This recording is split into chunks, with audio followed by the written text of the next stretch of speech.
Any start? Yes, ma'am. Om Gurubhyo Namaha Harihi Om. Om Namo Bhagavate Vasudevaya. Om Shri Krishnaya Parabrahmane Namaha. Ata Srimannarayaniyam Dvavimshatam Dashakam Ajamilopakhyanam अजामिलो नाम महीसुरः पुरा चरन् विभो धर्मपतान् गृहाश्रमी गुरोर्गिरा काननमेत्य दृष्टवान् सुदृष्टशीलाङ्कुलटां मदाकुलाम् स्वतः प्रशान्तोऽपि तदा हृताशयः स्वधर्ममुत्सृज्य तया समारमन् अधर्मकारी दशमी भवन् पुनः ददौ भवन्नामयुते सुते रतिम् समृत्युकाले यमराज किङ्करान् भयङ्करां स्त्रीनभिलक्षयन् भिया पुरा मनाक्वत् स्मृति वासना बलात् जुहावनारायण नामकं सुतम् दुराशयस्यापि तदात्वनिर्गता त्वदीय नामाक्षरमात्र वैभवात्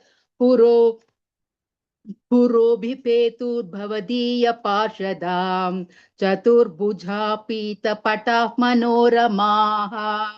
अमुञ्च सम्पाश्य विकर्षतो भटान् विमुञ्चतेत्यारुरुदुर्बलादमी निवानि निवा निवा निवानि निवारितास्ते च भवज्जनैस्तदा तदीयपापन्निखिलन्यवेदयन् भवन्तु पापानि कथन्तु निष्कृते कृतेऽपि बोधना नमस्ति पण्डिताः न निष्कृतिष्किविदिता भवादृशाम् इति प्रभो त्वत्पुरुषा बभाषिरे श्रुतिस्मृतिभ्या विहितावृताब्दयाः पुनन्ति पापन्न लुनन्ति वासनाम् अनन्तसेवा तु निकृन्तति द्वयीम् इति प्रभो त्वत्पुरुषा बभाषिरे अनेन भोजन्म सहस्रकोटिभिः कृतेषु पापेष्वपि निष्कृतिः कृता यो यदा ग्रहीन्नाम भयाकुलो हरेः इति प्रभो त्वत्पुरुषा बभाषिरे नृणाम बुद्ध्यापि मुकुन्द कीर्तनम् दहत्य गौगान् महिमास्य तादृशः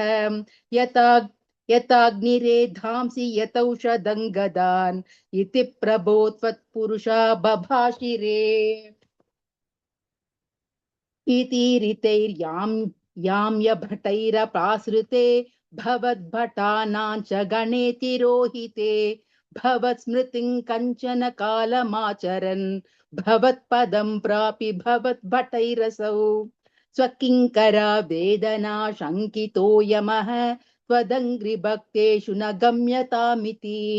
स्वकीयभृत्या न शिशिक्षदुच्चकैः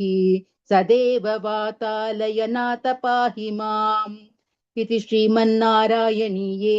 आजामिलोपाख्यानं नाम द्वाविंशतितमं दशकं समाप्तम् नारायणाखिल गुरो भगवन्नमस्ते नारायणाखिल गुरो भगवन्नमस्ते अथ त्रयोविंशतितं दशकं दक्षचरितं चित्रकेतुपाख्यानं च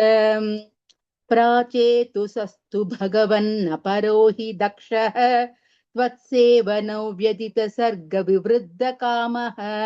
आविर्बभूवित तदा लसदष्ट बाहुः तस्मै वरं ददित ताञ्च वधूमसिग्नीम् तस्यात्मजास्त्वयूतमीश पुनः सहस्रं श्रीनारदस्य वचसा तव मार्गमापुः नैकत्र वास मृषये समुमोच शापं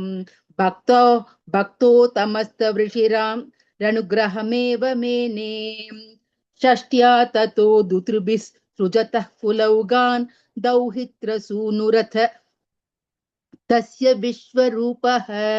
त्वस्तोत्रवर्णमितमजापयादि यदीन्द्रमाजौ देवा त्वदीय महिमा खलु सर्वजैत्रः प्राक्षूरसेन विषये किल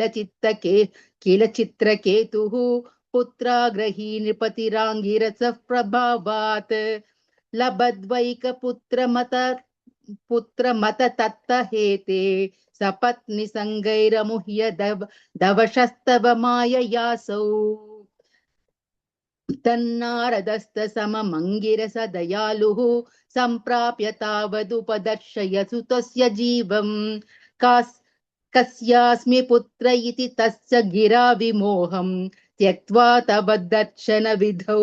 नृपतिन्ययुङ्क्त स्तोत्रम् च मन्त्रमपि नारदतोत लब्ध्वा तोषाय शेषवपुषो ननु ते तपस्यन् विद्याधरानदि अधिपतितां स हि सप्तरात्रे लब्ध्वापकुण्ठमतिरन्व भजद्भवन्तम् तस्मै मृणाल धवलेन सहस्रशीर्ष्णा रूपेण बद्धनुति सिद्ध गणावृतेन प्रादुर्भवन्न चिरतो नुतुभिः प्रसन्नः दत्वात्मतत्त्वमनुगृह्य तिरोददाथ त्वद्भक्तमौलिरतसोऽपि च लक्षं वर्षाणि हर्षुलमना भुवनेषु कामं सङ्गापयन् गुणगणन्त्वसुन्दरीभिः सङ्गातिरेखरहितो ललितं चचार अत्यन्तसङ्गविलयाय भवत्प्रनुन्नः नूनं रूप्य गिरिमाप्य महत्समाजे निःशङ्कमङ्ककृतवल्लभमङ्गजारिम् तं शङ्करं परिहसन् उमयाभिषेपे निःसम्भ्रमस्त्वयमयाचित शापमोक्षः वृत्रासुरत्वामुपगम्य सुरेन्द्र योधीम् भक्त्यात्मतत्त्वकथनैः समरे विचित्रम् शत्रोरपि भ्रममपास्य गतिः पदन्ते त्वत्सेवनेन दितिरिन्द्र वदोद्यतापि तान् प्रत्युतेन्द्र सुहृदो मरुतोऽभिलेभे दुष्टाशयेऽपि शुभदैव भवन्निषेवा तत्तादृशस्त्वमवमां पवनालयेश इति श्रीमन्नारायणीये दक्षचरितं चित्रकेतुपाख्यानं चेति त्रयोविंशतितमं दशकं समाप्तं। नारायणाखिल गुरो भगवन्नमस्ते। नारायणाखिल गुरो भगवन्नमस्ते।